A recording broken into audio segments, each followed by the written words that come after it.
Personne ne s'attendait à ce qu'un enterrement se termine ainsi. Mais quand un chien errant fit irruption dans l'église et se mit à aboyer furieusement contre le cercueil fermé, tout s'arrêta. Les regards se tournèrent, des murmures s'élevèrent, et tandis que les mains du prêtre commençaient à trembler, une chose devint claire. Ce n'était pas seulement du chagrin. Le chien savait quelque chose, et le prêtre essayait de le cacher. La pluie chuchotait contre les vitraux de la chapelle Saint-Augustin, un rythme régulier qui reflétait le sourd murmure de deuil dans la pièce. Des dizaines de personnes étaient assises en silence, vêtues de noir, les yeux baissés. Dans l'allée centrale, un cercueil d'acajou poli reposait sous une simple croix blanche.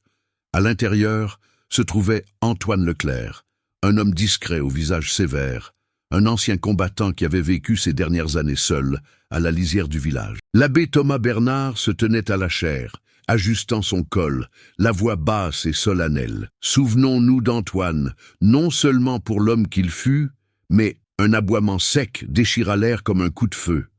Les têtes se tournèrent, surprises. Les portes en bois de la chapelle grincèrent en s'ouvrant davantage. Là, trempé par la pluie, se tenait un chien.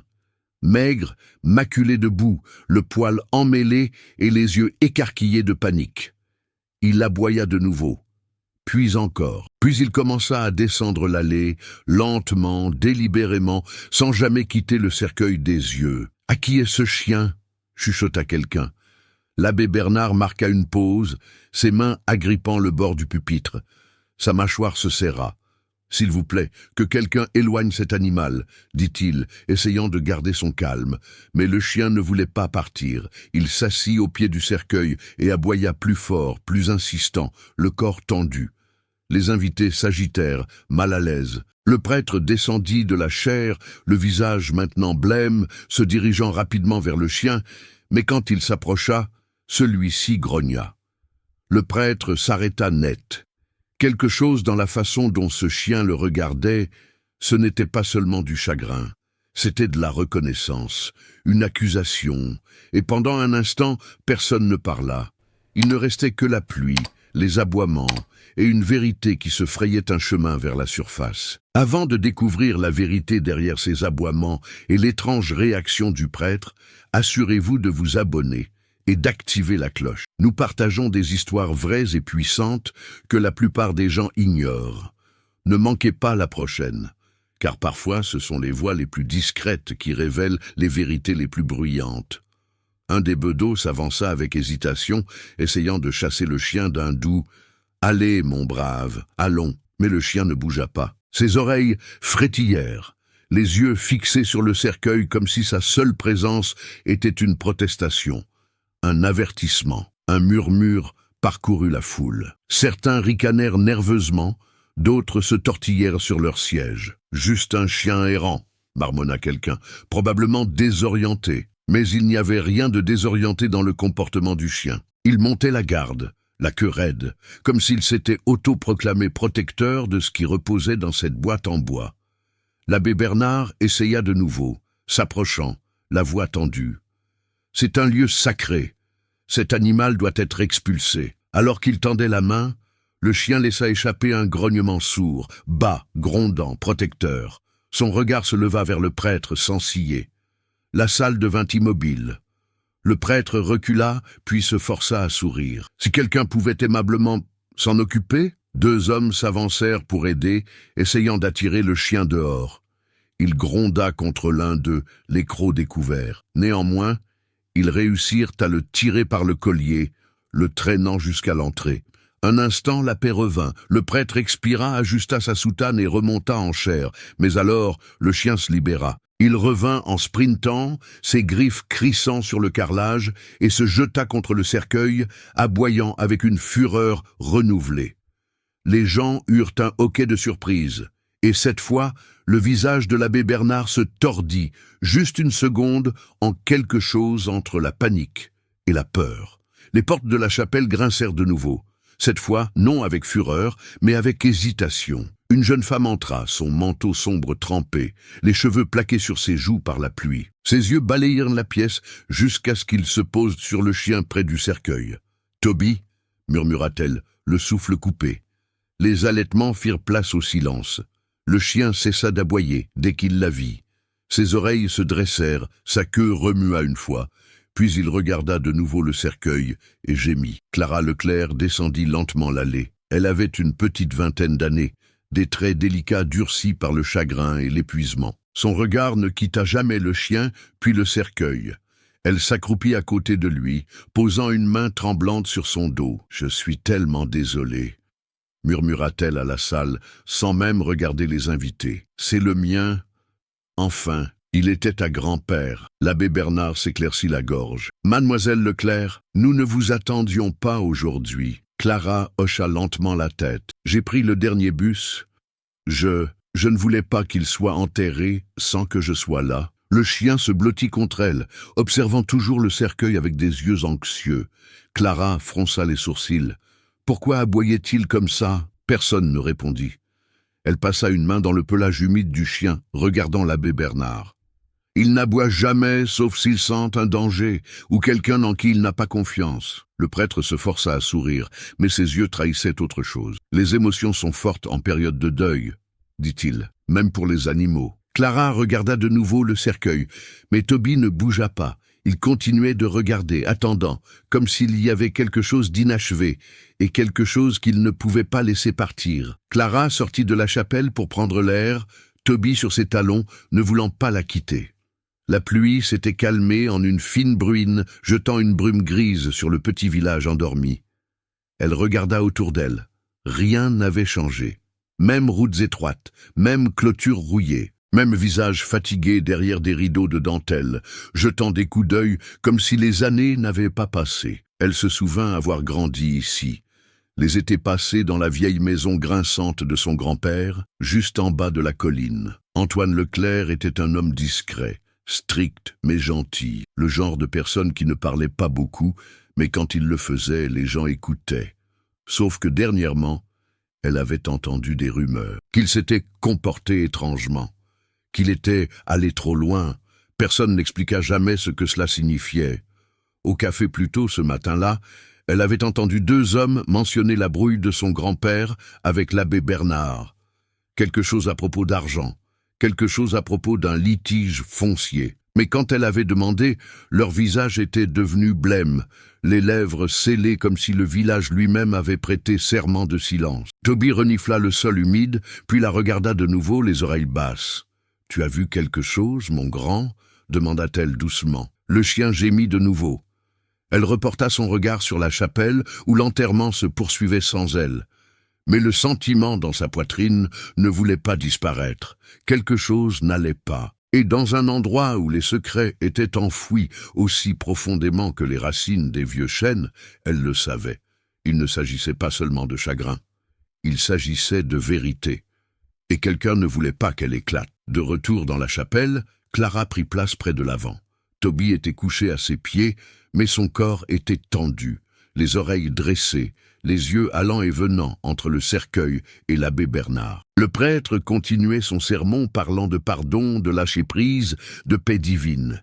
Mais sa voix manquait de sa chaleur habituelle. Chaque mot semblait répété, creux. Toby se leva soudainement. Sa queue se raidit.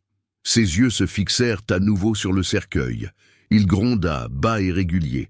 Clara se pencha, posant sa main sur son dos. « Toby, non !» Mais il ne voulait pas s'arrêter. Lentement, il s'avança de nouveau. Son nez frémit comme s'il captait quelque chose qu'aucun humain ne pouvait sentir. Il renifla le long de la base du cercueil, puis laissa échapper un autre aboiement. Plus fort cette fois. Les gens s'agitèrent sur leurs sièges. Quelqu'un chuchota. Il recommence. La mâchoire de l'abbé Bernard se crispa. « Cela perturbe un moment sacré, » dit-il, plus fort maintenant. « S'il vous plaît, maîtrisez cet animal. » Clara se leva, protectrice. Il n'aboie pas sans raison. Bernard se dirigea vers eux, ses mouvements plus vifs maintenant. « Mademoiselle Leclerc, avec tout le respect que je vous dois, ce n'est ni le moment, ni l'endroit. » Mais avant qu'il ne puisse finir, Toby se tourna brusquement et lui fit face, aboyant furieusement. Le grognement qui suivit envoya un frisson dans la pièce. Clara regarda entre le prêtre et le chien. quelque chose passa entre eux, une reconnaissance tacite. Comme si Toby savait quelque chose sur cet homme que personne d'autre ne savait. Et soudain, la tension dans l'air devint impossible à ignorer. Toby ne faisait pas que pleurer. Il avertissait. Cette nuit-là, Clara était assise seule dans le salon de son grand-père.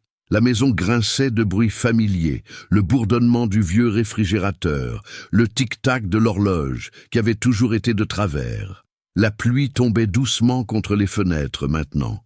Plus douce, mais continue. Toby était couché en boule à ses pieds, les yeux mi-clos, mais toujours alerte. Elle chercha dans son sac et en sortit une vieille photo. Elle la montrait, enfant, assise sur les genoux d'Antoine, Toby n'étant guère plus qu'un chiot pelucheux dans ses bras. Le visage sévère de son grand-père portait la plus faible trace d'un sourire.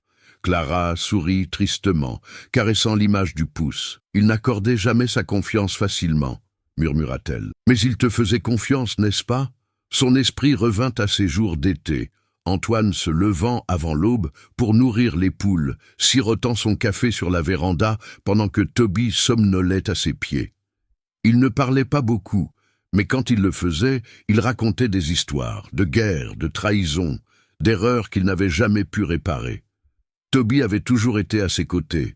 Elle se souvint d'un après-midi en particulier. Un homme était venu à la maison, grand, bien habillé, impatient, l'abbé Bernard. Clara avait jeté un coup d'œil depuis le couloir, observant la voix d'Antoine monter, quelque chose à propos de papier, à propos de « ce qui est juste ». Toby avait aussi grogné contre l'homme ce jour-là, pas par peur, par instinct. Cette nuit-là, Antoine avait dit « Certains hommes porte le nom de Dieu comme une armure, Clara. Mais une armure peut cacher bien des choses. Maintenant, des années plus tard, le souvenir s'accrochait à elle comme de la fumée. Clara baissa les yeux sur Toby. « Tu sais quelque chose ?» murmura-t-elle. Le chien ne bougea pas. Il regardait juste la fenêtre, les yeux fixes. Et pour la première fois depuis le début de l'enterrement, Clara le sentit au plus profond d'elle-même.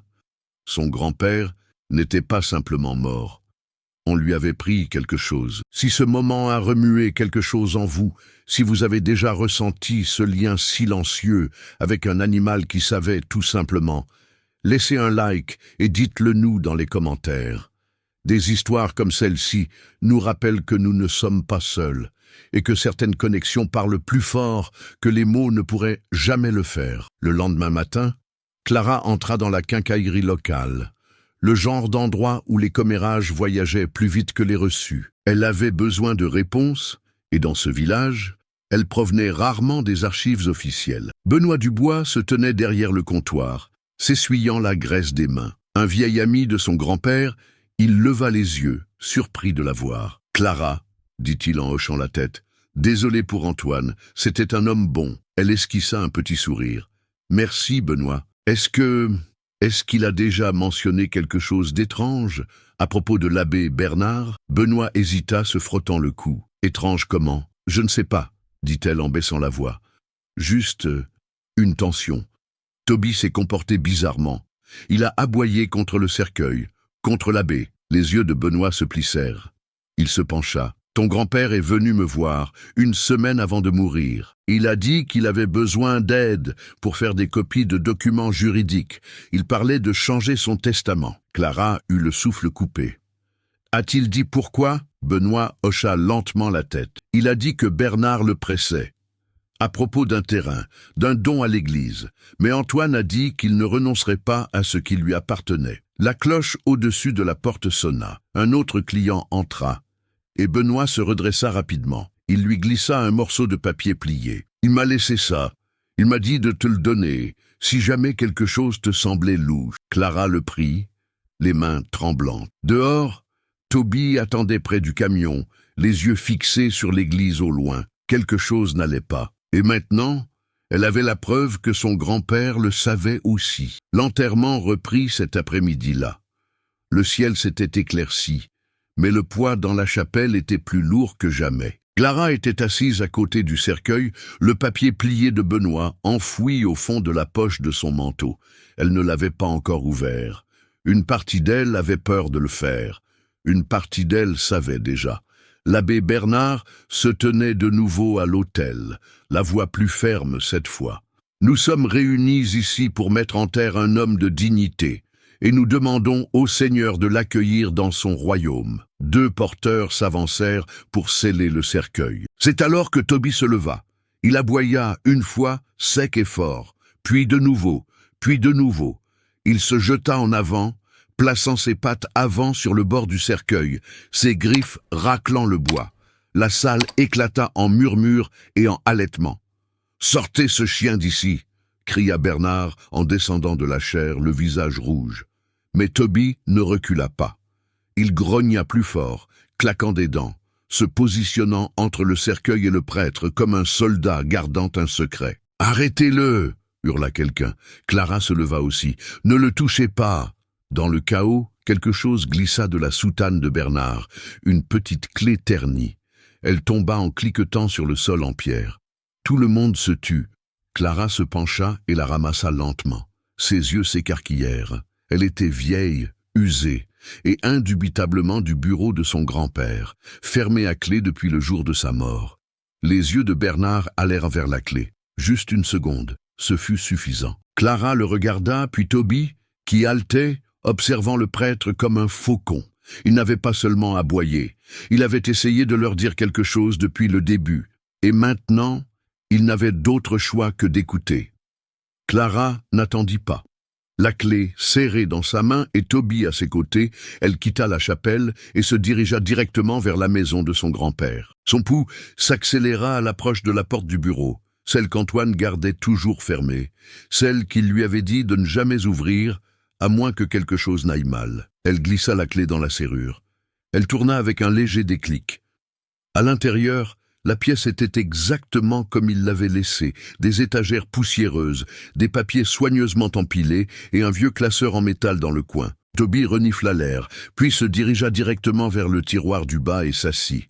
Clara suivit son exemple, l'ouvrant avec des mains tremblantes.